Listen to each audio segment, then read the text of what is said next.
ಭೀಮೆಯ ಆರ್ಭಟ ಜಮೀನು ಜಲಾವೃತ, ಬೆಳೆ ನಾಶ. ಸನ್ನತಿ ಬ್ಯಾರೇಜ್ನಿಂದ 5 ಲಕ್ಷ ಕ್ಯೂಸೆಕ್ ನೀರು ಬಿಡುಗಡೆ ಮಾಡಲಾಗಿದೆ. ಯಾದಗಿರಿಯ ವಡಗೇರ ತಾಲೂಕಿನ ಕೃಷ್ಣೆ ಭೀಮೆಯ ಸಂಗಮ ಜಾಗ ಇದು.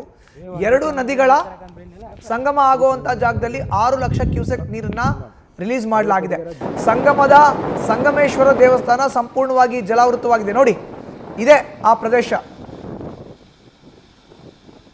ರಾಯಚೂರು ಯಾದಗಿರಿ ನದಿ ಪಾತ್ರದ ಜಮೀನಿಗೆ ನೀರು ನುಗ್ತಾ ಇದೆ. ಗುರ್ಜಾಪುರ ಸೇತುವೆ ಮುಳುಗಡೆ ಆಗಿದೆ.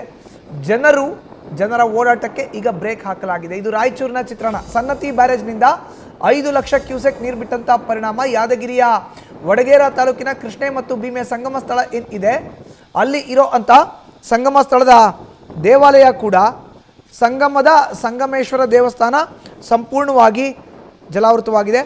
ರಾಯಚೂರು ಯಾದಗಿರಿ ನದಿ ಪಾತ್ರದ ಜಮೀನುಗಳಿಗೆ ನೀರು ನುಗ್ಗಿದೆ.